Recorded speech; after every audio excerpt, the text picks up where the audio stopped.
Thank you for joining us for another power-packed message provided by Munroe Global Incorporated and MunroeGlobal.com. We transform followers into leaders and leaders into agents of change. We hope that this message is a blessing to you as you advance your life and discover your purpose. Now, let's go into the message. Please write our focus today. Our session today is focusing on the role of fatherhood in family and community building. The role of fatherhood in family and community building. Our focus specifically will be on understanding the importance of fathers. Understanding the importance of fathers. In our last session, we talked about some of the negative impact that fatherlessness have had on our society. We gave you some statistics that were very sad, that were scientifically accumulated to show that the number one problem in the world today with regards to social ills is fatherlessness. That's the result of research done by behavioral scientists. Well, I want to focus today on part 2 on why fathers are so important. Let me begin with a statement to pick up where we left off. We began with God's command to build a nation to Moses. Remember that the statement you were reading was not given to a religion. It was given to the deliverer who was building a new nation. So this statement is a political statement for policy. The 10 Commandments were not given to Moses to build a religion. The 10 Commandments were given to Moses to build a country. God told Moses, I have brought you out of Egypt to make you a nation, and you will be unto me a royal priesthood and a holy nation. And then God gave Moses these laws. One of the laws we're focusing on is the one we don't think about as national policy. He said one of the most important things the country should do to build a strong country is honor your father and your mother. Honor your father and your mother. This is a national policy. Now, why would God command us first to honor our father and then honor our mothers as a national issue? Because God ties the role of fatherhood and motherhood to social survival, to community development. He said, and if you do this, he says, you will live long in the land, respecting and honoring your father. Paul the apostle, over 4,000 years later, repeated these statements in his book to a country, to a little province called Ephesus. Remember, Paul was building the church as well. And Paul said to the folks in Ephesians 6, verse 2, he says, remember what the word of the Lord says, honor your father and your mother, which is the first commandment with promise. In other words, all the other commands God gave, he never gave a promise with it. But the first one he gave that he has a promise with it is father and mother. Now notice, he says that if you honor your father and mother, you will what? You will live long. Does that mean then that whenever there is death in a community, crime, murder, homicide, drug abuse, self-imposed death, that's because there is dishonor for the father and the mother? Could it be then that our communities are destructive or self-destructive because we've disobeyed the first law that guarantees long life, which is dishonoring your father and your mother?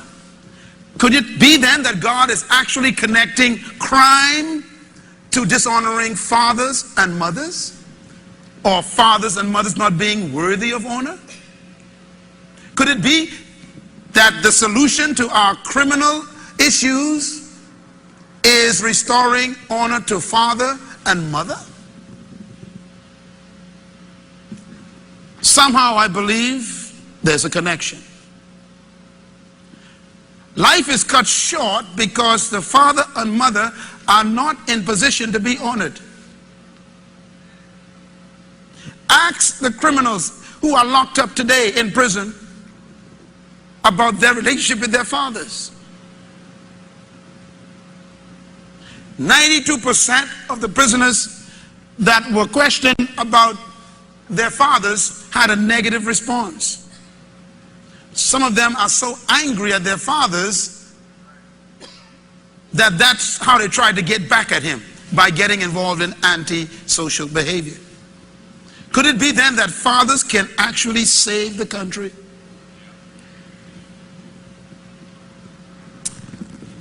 Jesus came to save the world, and he ended his work on earth with these words: "Now I go back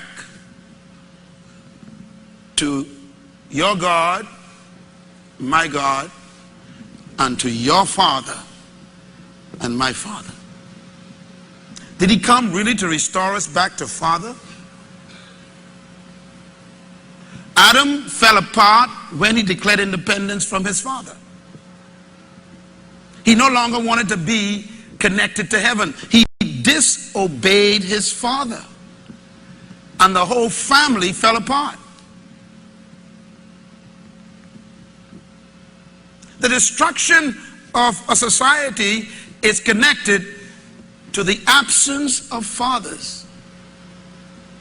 If you read the Old Testament, the last verse of the Old Testament before Christ is introduced in the New Testament ends like this: "And I will come and return the hearts of the fathers back to the children, and the children back to their fathers, lest the land become cursed." Honor your father. Here's a verse you never saw before. God says, do not curse your father. Why? Because honoring your father protects you. He who honors his father shall have long life. Cursing your father is self-destructive. Let me prove that, especially to our young people here today who may be feeling their age. It took me a long time to feel my age, because every time I felt my age, I felt my mother's hand. She hit my face, and then I felt my father's belt. He hit my hip. I had north and south to consider. Matthew 15 verse 3 says, "For God says, honor your father and your mother, and anyone who curses his father or mother must be put to death." These are words of Jesus. He was quoting what he told Moses. Now, ladies and gentlemen, I don't think God wants to kill children, but I think the point he's making is, it is better for you to be dead than to dishonor your father and your mother. Could honoring a father be so important that God says it's worthy of capital punishment if you don't? Honoring your father protects you from death.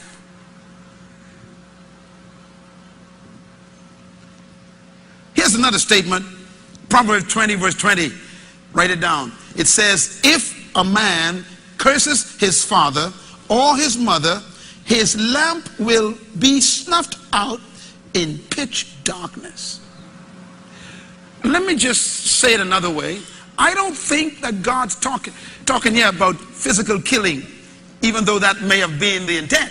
He's also talking about you will lose what you was intended to have in life if you disobey your parents.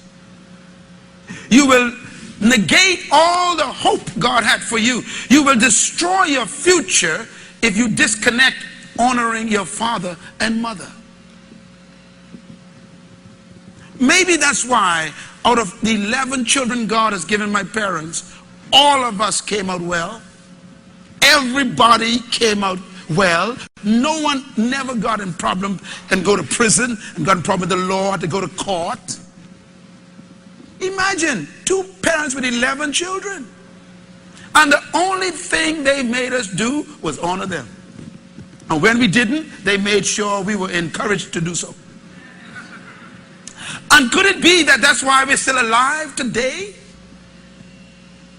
Big family, loving each other still. When we get together, we were together a few days ago with my father on Father's Day. All of us in the house together, all the kids together. And we were talking about family again.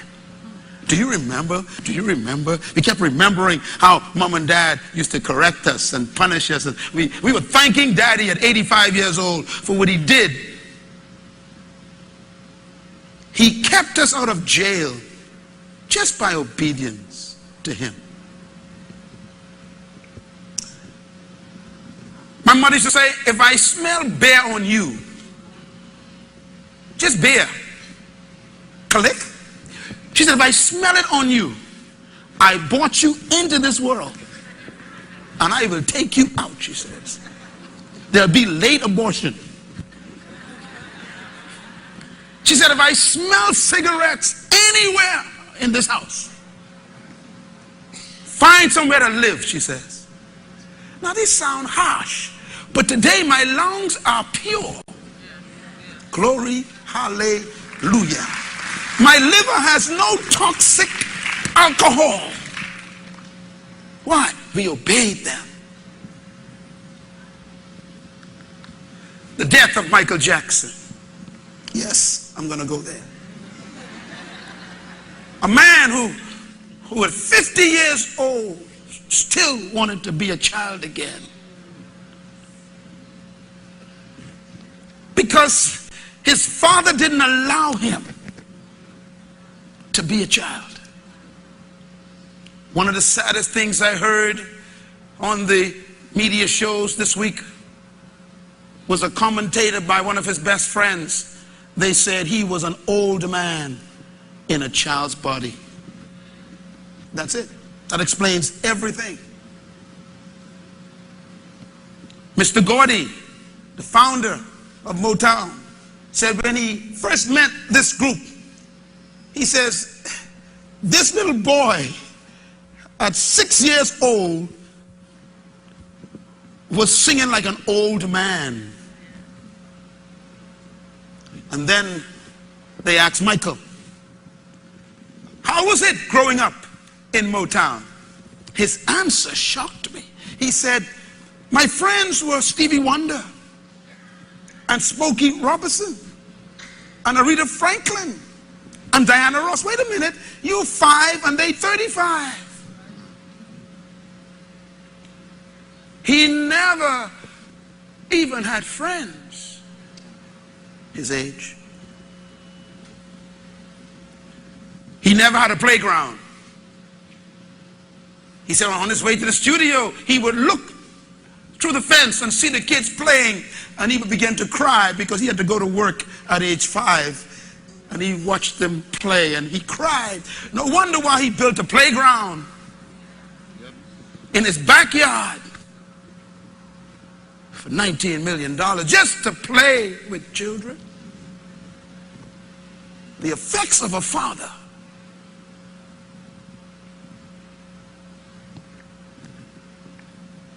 God bless his soul. Learn the lessons. The priority of fathers, write this down. The most important component in human family development is fatherhood. God made it clear, even to the point of saying, if you don't honor your father, you can be put to death. You will die. So go the fathers, so go the nation. So go the fathers, so go the family. So go the fathers, so go the community. And as I mentioned, Time Magazine's favorite quote, dad is destiny. The secular world has concluded that the conditions of a male determines the destiny of a country. We spend a lot of money on the women in every country. But not much is spent on men except to build jails for them. We build programs for women, but prisons for men. We develop women and we give men punishment. And so our nation is lopsided. The foundations are out of course. And what I think is the most amazing thing is that Father is the designation God gave himself. He calls himself Father. He never calls himself Mother. And that doesn't demean the role of motherhood. But it does emphasize the importance of the spirit of fatherhood. And I want to talk about that today. What is father? For the quick review of those who are not here, the word father is from a Hebrew word, Abba, and it actually means source, nourisher, sustainer, protector. It means progenitor. This word Abba also means founder or foundation. It means the author of something, the one who made it. The word Abba means it is the source, the root of something. Everybody say Abba. So father is not a name. Father is a title of a function. When you are the source of something, you are called the Abba. When you sustain what you source, you are called the Abba. When you protect what came out of you, you are called the Abba. When you cover it, when you become the progenitor of it, then you are called the Father. This is why the woman is never called Father, because women came out of man. When God made the human race, today we got 6.7 billion people on earth, and God only made one. He never went back to the soil. And the only one he made was a male. And God went inside the male and pulled out a female, which means the female didn't come from the soil. She came out of the male. That's why the male is naturally the father of the female. Now what does the word father mean? Write it down. Say it loud. Source, nourisher, sustainer, protector, progenitor, founder, and author and maker. That's what a man's supposed to be to a woman. Can you imagine that? Ladies, I'm giving you a little secret here. If a man wants to marry you, keep this list in your pocket. When he winks at you, tell him, can you do that? Say the list again. Can you source me, nourish me, sustain me, provide for me, protect me, progenerate me, be the foundation for my life, and can you author me? Can you make me better? That's a tough assignment. Our modern society have almost gotten to the point where the woman is becoming the man. She got to become the nourisher and the sustainer and the protector and the founder and the progenitor. And she was not built for that. This is why young people like Farrah Fawcett would have so much stress in the body after 2 or 3 marriages, trying to deal with the pressure of life. Your body is not built to carry that stress, ladies. Your physical makeup is so battered by the pressure of trying to be a foundation that there are growths in your breasts and growths in your loins and fibroids going crazy, and the people can't figure out what's wrong with you. Is because you're not built for this. Doctors have said it, and I heard a doctor say last night regarding Mr. Michael Jackson, he said it was stress. One man asked him, where did his pain come from? In his bones and his back and his muscle. The gentleman says, it was stress. Can stress make you sick? Stress is worry, carrying things you're not supposed to carry. That includes unforgiveness.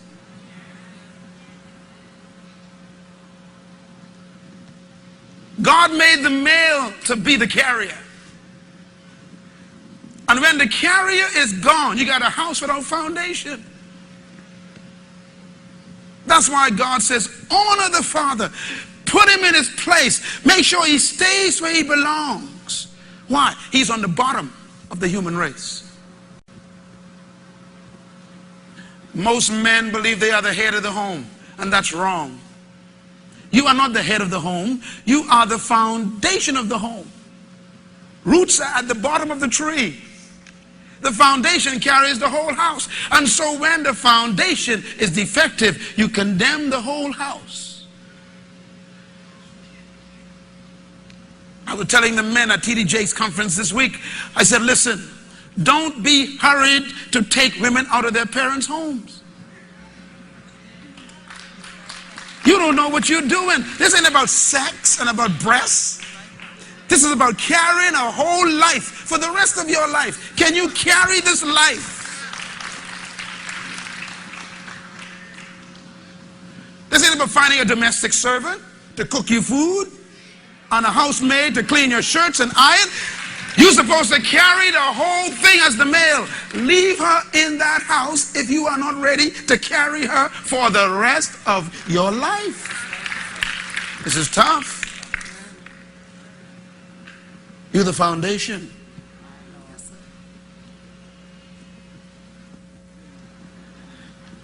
Make a note here. The Father is the foundation. The Father is the root. Abba. The Father is the source. The Father, the word means genetic pool, progenitor.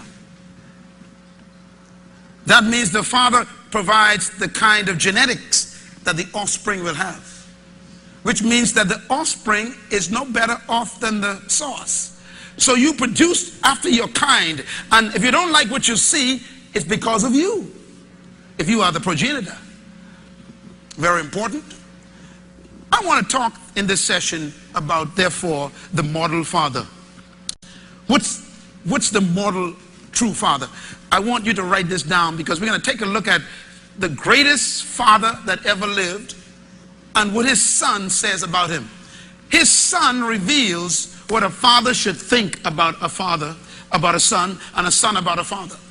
What I'm going to show you now is what a son said about his father, so that you can see what a father's supposed to be to a son. Everybody still with me? Let me try it again. What I'm going to show you now is the perfect father, the ultimate father. And I'm going to show you what his son says about him, so you can know what a father's supposed to be to a son. Because the son is also the perfect son.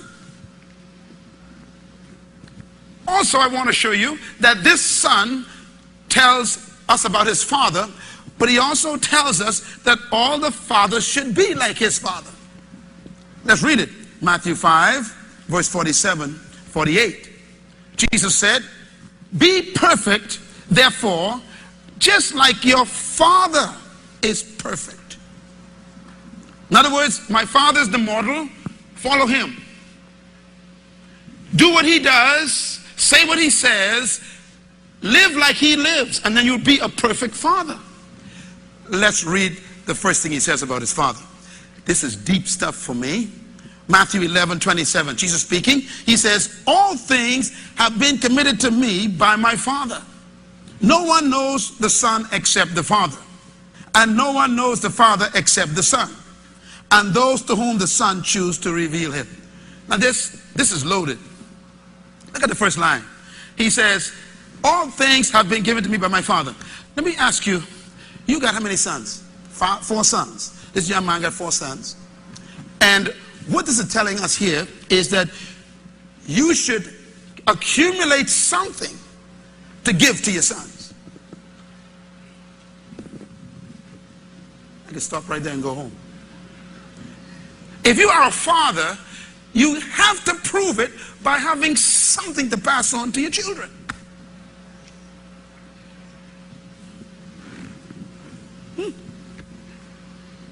All that the Father has committed to me. Let me put it another way. Let's reverse it. Can you trust your kids with everything you built up? Have you trained them so well that you know they won't destroy it? Can you pass on the 30-year business you built to your children and trust them not to destroy it? That's what he said. The Father has committed everything to me. The Father trusts me so well. He knows he trained me so well. He could leave the inheritance to me. You, of course, I know what's going on in your mind, right? A good man leaves an inheritance to his children's children. Can you be such a good father that what you're building, you're not just building a business, you're also building the children to keep it? How many people build a big business and lose their kids? And then when they die, their kids sell it off. You know, there was a hotel downtown in the Bahamas on Bay Street called the Corona Hotel. I don't know much about it, but it's one of the best restaurants I've ever ate at for years. A nice hotel. And then all of a sudden, someone just, I don't know, someone went crazy. And the hotel just stood there for years empty. And I think it's still empty after 20 years. I'm thinking, where are the children? Are you building a business, a ministry, a career that when you die it's gone and the kids got nothing? A good father can give everything he has to his children.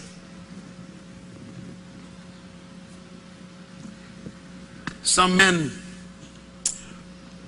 win their career and lose their family. When I was a kid, I made a decision that I'm going to have something to give my kids.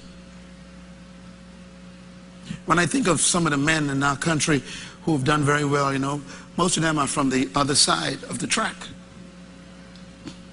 Solomon and Sons, Pritchett and Sons, Milo Butler and Sons. So have you got you yet and sons? Will your sons have something to inherit? Now I know we got single mothers here and you're wondering, Pastor Myles, what about me? I can get to you later. But you see, we got to deal with the men. The men got to get their head on right. You have to have something to give over to your children. That's the perfect father. And then he says, no one knows the son except the father. How well do you know your son or your daughter? How well do you know your children, father? Now, notice, it says no one knows the son like the father. This is important. You can't know your kids if you don't spend time with them. The average father doesn't have conversations with his daughter. And it's even worse with the sons. The average father never talks to his son except, pull up your pants, boy. Touch your hair. That's not conversation. You can't know me by keep commanding me. Do you know your daughter? Do you know what she's thinking, what she's feeling? Do you know about her menstruation? Whether she have cramps or what? Do you know her? Do you know your child? That's what Jesus said, a good father. He knows his sons. You know, I spend time with my daughter and son. My son and I work together now, very much closer. But we always very close. And even more and more, it's getting better and better. My daughter and I spent a whole week together and talked to her about deep things, your dreams. What are you feeling? How are you feeling? What's going on in your life? I want to know, what about your friends? What about your desires? Do you talk to your children on that level? No one knows me like my daddy, he says. Be like my father. And then he says, and no one knows my father except me. Boy, it's a tough one, eh? How well do your kids know you? Do you give them a chance to really know you? Your fears, your dreams, your doubts, your testimony? Do your kids know how you got saved and what you think about God? And do they know about your prayer life or how you study the Word? Do your kids know you too? A good father reveals himself to his children.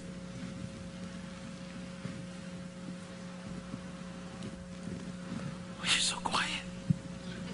See, he said, if you would be perfect, be like my daddy. There are young people in this room, and I know I see them on the stage today, and some of them know nothing about their daddy.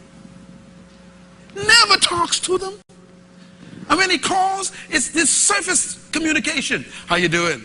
How's school? That's good. You got money? Okay. You got lunch? Good. Okay, see you later. That's not conversation, that's maintenance. They don't need maintenance, they need meditation. They need deep conversation. They need someone to give their heart to.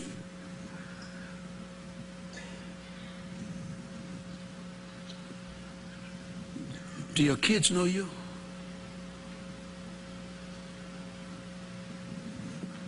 The last part is heavy. He says, I can reveal my Father to people. I wonder what your kids tell other people about you. That's the question. I wonder what they say. He said, kids reveal their fathers to other people. I don't ever see my daddy. Yeah, he comes in, but he comes in, he leaves in the morning, comes in the night while I'm sleeping. I never saw him. For 20 years of my life, my daddy been working. I never saw him. Right after lunch, on Sundays, he goes straight to the ball game. Doesn't take me. He's revealing you to people. What does your daughter say to people about you as a father? My daddy, child, he got his own life. I don't know where he is. Someone tell me they saw him with a woman. I don't know. In other words, what do they say about you? Jesus said a good father is able to allow his kids to talk to others about them.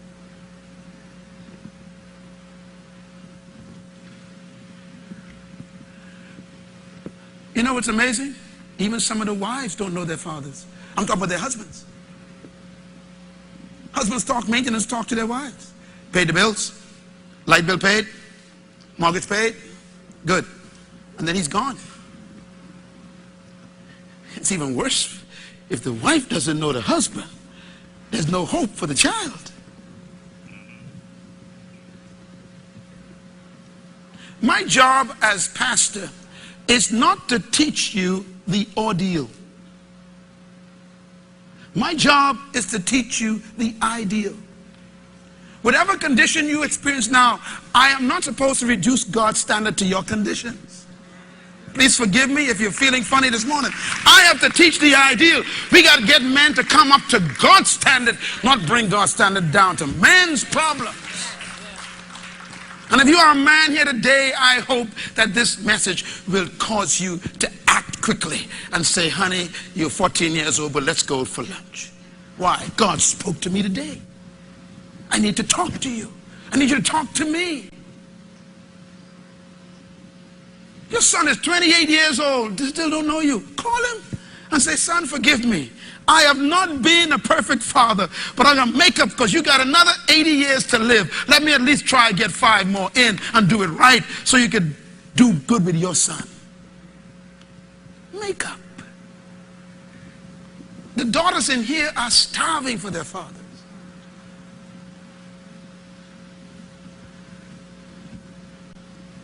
You know, here's something I thought was interesting.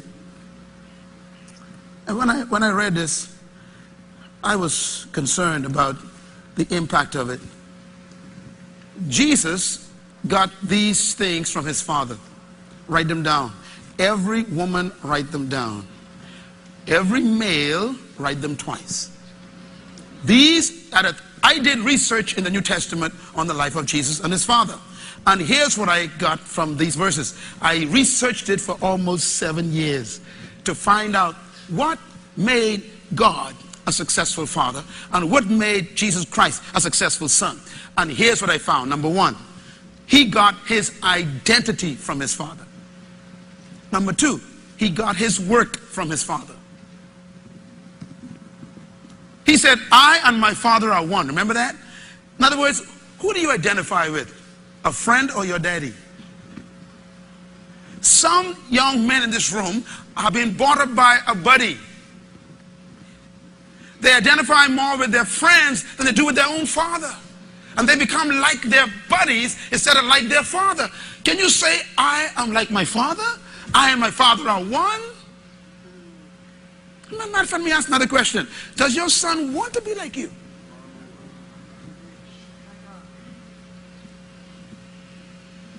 Does your daughter feel good to say, that's my daddy? Or are they ashamed of you? Do they identify you as their father? Or they just call you that old man?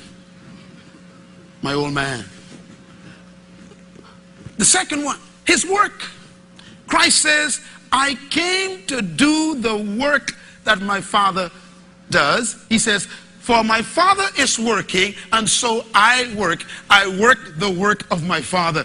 Where does your children get their work ethic from? And also, can you also inspire them to work? Do they see you as a worker? Can you provide work for them to do? I mentioned to you last time that one of the greatest mysteries I believe we're missing is having our children work in the family business. While you're working on a job, I want you to do something. I want you to work on a business while you're working so you can build a business for your sons. Because whenever your kids are working for someone else, they are making that other person wealthy. Yes, go back to work. Don't get me wrong. Don't quit job tomorrow. But go back to work. But when the Bible says work in the morning, plant your seeds. But in the evening, let not your hands be idle, because you know not which one will prosper you. That means you go to the job in the morning, but make sure you do something in the evening that your kids could inherit.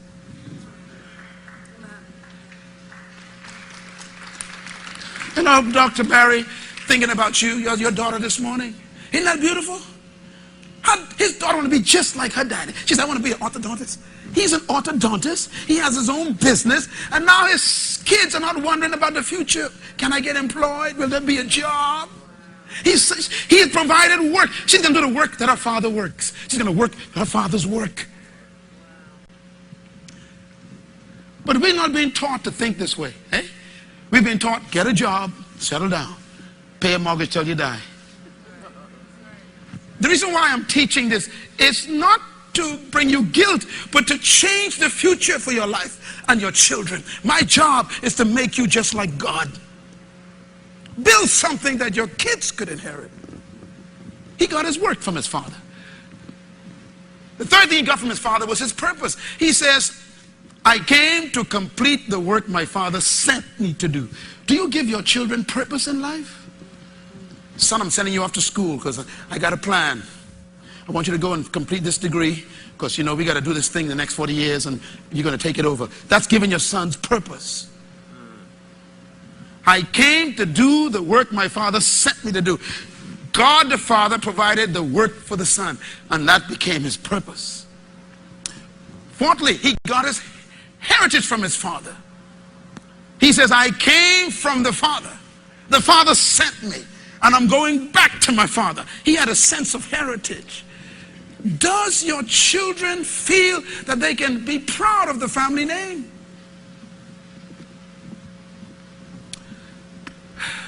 There are people who don't want you to know who their father is. They're ashamed of the name. I've known some people who actually use their maiden names. Or they changed their names because the father messed up.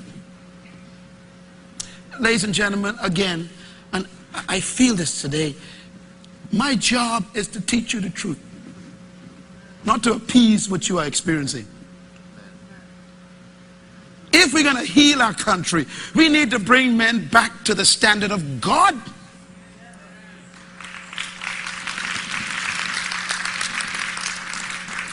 Are you giving your children a heritage as a father? Number 5, he got his power from his father. This is important. I remember when I first got my first loan from the bank. I came out of college, 1980, had no money, started working for the government, got my first paycheck, walked into the bank, you know, sis, and I said, I got to buy a piece of property, you know, because I'm thinking about my own family now. I got to build my own heritage. And here I am, 1980, young guy, walking into the bank. And the girl at the bank says, I read your application, but you don't qualify. She said, how long you been working? I said, can't you see? That's a dumb question. I just got from college.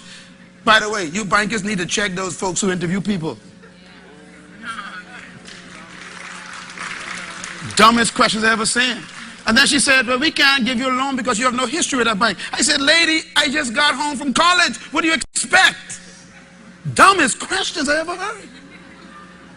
Anybody heard them questions? Let me see your hands. Anyone have questions? Let me see. Am I the only one?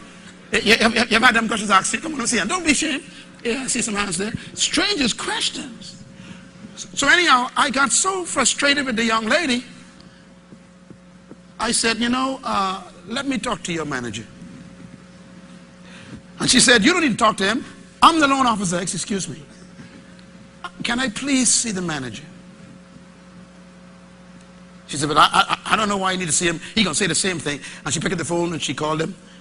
And he said, come in. I went in. Walked to his office. He stood up. And he smiled. He said, you Matthias' son. Watch this. My father's name is Matthias. Anyone who knows him well calls him Tias.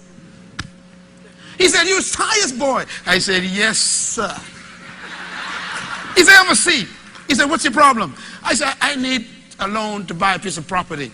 He said, so what's the problem? I said, the loan officer is assuming that I cannot afford this, nor can I handle this. He said, but he works for the government. He said, I know your daddy for the last 40 years, man. What's your problem? You get the loan, okay? I know your daddy.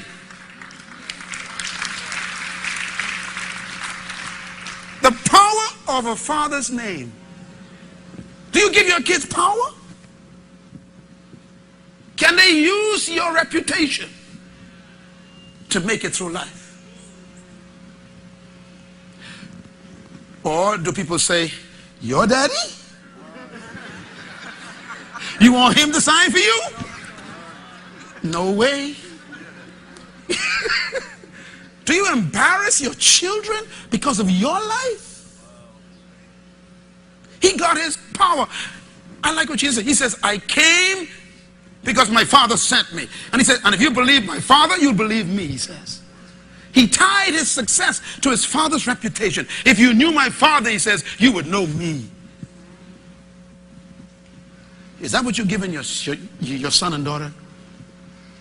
My daughter said to me the other day, she said, Daddy, when I get married, I still going to use my name, Munroe. I said, but no, you can't do that. She said, I don't care. She said, Munroe strong. Say, everywhere I go, all over America, when they say Munroe, they say, are you? She said, yes, I'm Myles, no daughter. They say, come right in. She said, I don't want to lose that. So my answer was, make sure the guy you marry got a name as strong as mine.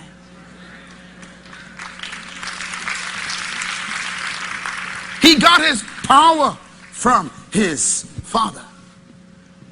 And number 6, he got his authority. He said, I came to you in my father's name. My father sent me. And if you knew who my father was, you would listen to my words, he says. Are you giving your children authority? Number 7, he got his legitimacy from his father. His father made him legal. He says, I am here because my father sent me. And because my father sent me, I know who I am. Number 8, he got his destiny from his father. He said, I came from my father and I'm going back to my father. His future was in his father. Do you give your children a destiny where they can go into the family's name and say, this name is living forever? I'm going to keep this name proud and alive.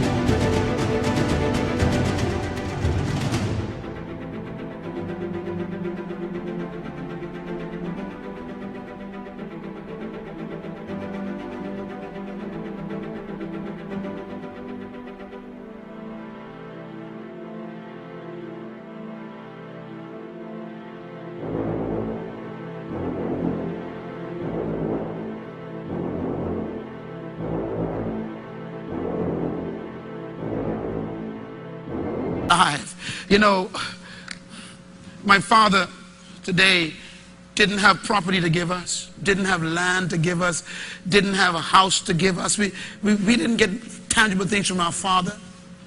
But the most important thing our father gave us was his name. I walk around the country and people say, I know your daddy. And guess what? The Bible says a good son becomes a blessing to his father. My father been telling me lately some strange thing. My father says, you know, son, everywhere I go, they say, so you is Myles Munroe daddy. It's reversed now. They say, oh yeah, I know your son. Can you live in such a way that your kids can use your name to make it through life? It's a heavy load. He got his family from his father. He said, my father loves me, and I love the father, and I do the things that please him. He said, if you don't believe me, my father believes me. You know what? When you go into the world as a son, most of the folks don't believe you. But you okay if your daddy believes. Your family got to back you up. The father gives you the support when the whole world abandons you.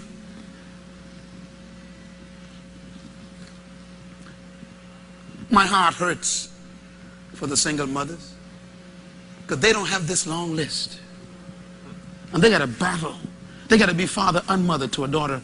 That's why God would bring you into the church like this and say, look, let Pastor Myles adopt your child. Why? If she needs someone to tell her how to live, what to do, who to marry, bring the guy to me. Let me check him out. Why? Because she needs a father to protect her. And I'm telling you now, I have adopted all the young women in this room who have no father. You are now my kids. And if anybody beats you, let me see where they are. Show me where they live. I will kill them and tell God they died.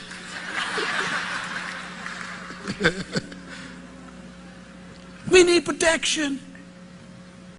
And it comes from our Father. And finally, number 10, he got his message from his father. You know, this is important. Do your children repeat what you say? Jesus said, I only say the words my father tells me to say. Where do you get your language from, sir? Some young men are cursing because they heard their father cursing. Some men talk about sex because they hear their father talking about sex. Some men talk about women because they hear their father talking about women. In other words, some men just do what their father do because that's the message they got from their father. Some men have sweetheart because their father had sweethearts. What is the message you're giving your son or your daughter?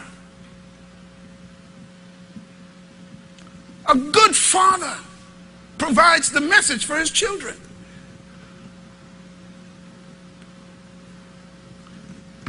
Your kids repeat what you say. And to you single mothers, be careful of the men that come into your children's life. Because they're looking for a father image. And if a man comes to shack it with you, you in trouble twice. Because now that kid is confused. You ain't never been to the altar, so they ain't going to no altar. That's the message they got. You can sleep without going to the altar. What are you telling your kids just by your life? Jesus said, I only do what I see my father do. My goodness, did you hear that? I only do what I see my father does. He had a mother named Mary. He never said he does what he sees his mother does. That means you single women, the man in your life is who your kids are watching.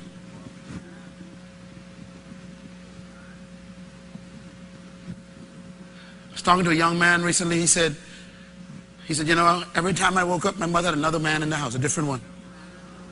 He said, I hate women. He says, why I'm homosexual. He wasn't born that way. He was made that way by what he saw. He saw men abusing his mother. He became angry at his mother, who allowed it.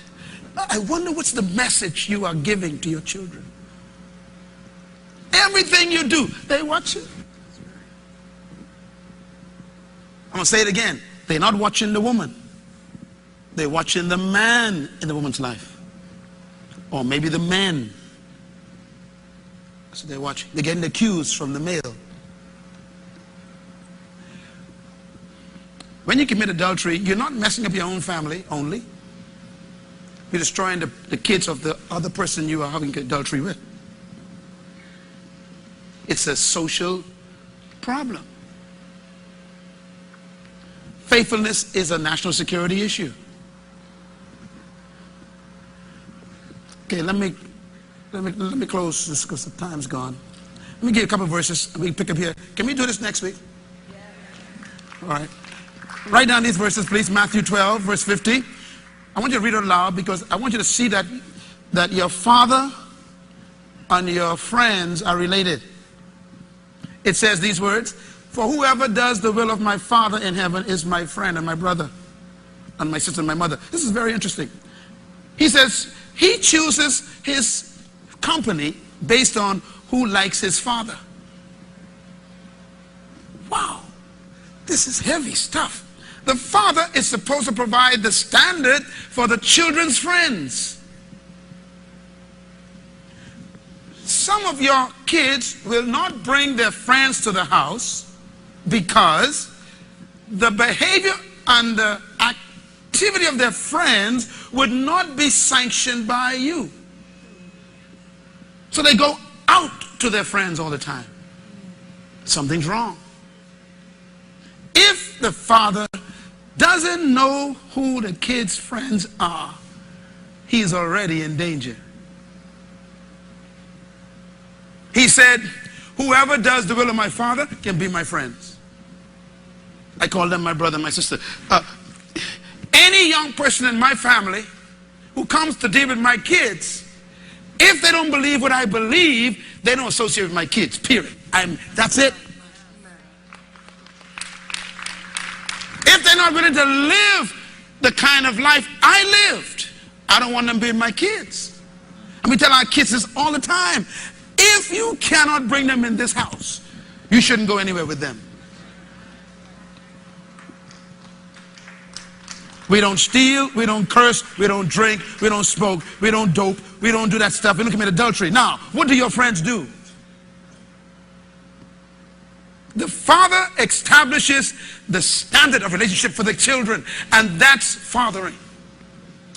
Look at this next verse, Matthew 26. He said, "Do you think I cannot call on my Father?"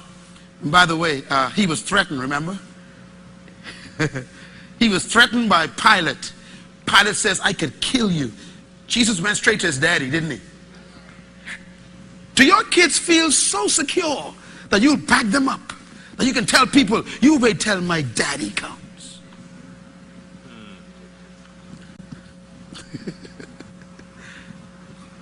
Wow, what a feeling. He says, "Pilate, don't you think I can call my Father and he will at once put at my disposal more than..." To be free, so I'll cherish every moment, every day, for your love has lit my path in everywhere.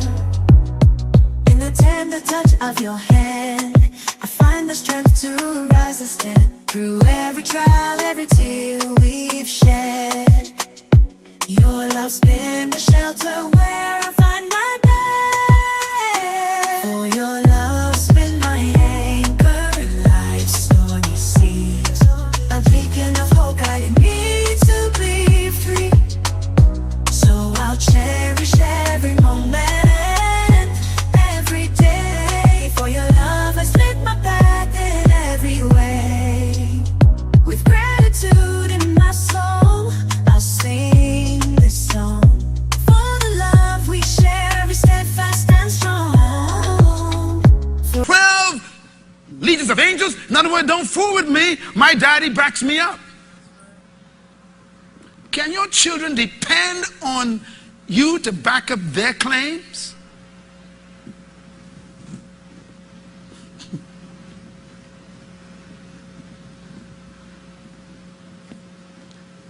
Children can go to a place, make a decision. "Yes, I'll buy that." And the person says, "How do you..." My daddy will pay for that." And then they go back to daddy. "Daddy, I told them that you can pay for that." That's what Christ is talking about.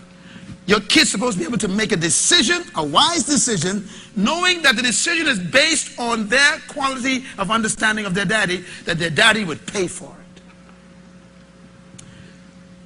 Can your children depend on you to cover them?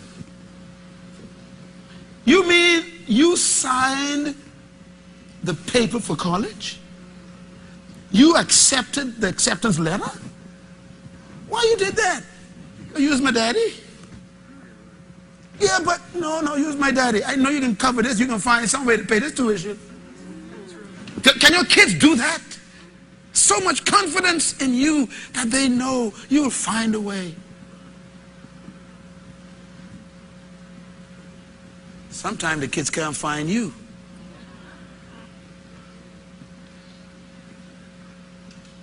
We need to get back to honoring fathers. But here's my message today. I want the fathers first to honor fatherhood. And that's the message today. I want the fathers to honor fathers again. Before the woman could even honor, before the kids could honor, let's get the men to first get back to honoring fatherhood. What is fatherhood? And this is just the beginning. Thank you once again for listening to this message, as we hope that it has been a blessing to you. Our goal is to show you new paths and opportunities so that you can discover your purpose. It is your love, support, and partnership that makes Munroe Global possible. Please visit us online at www.munroeglobal.com for more product, partnership, or to join us at one of our live events around the world.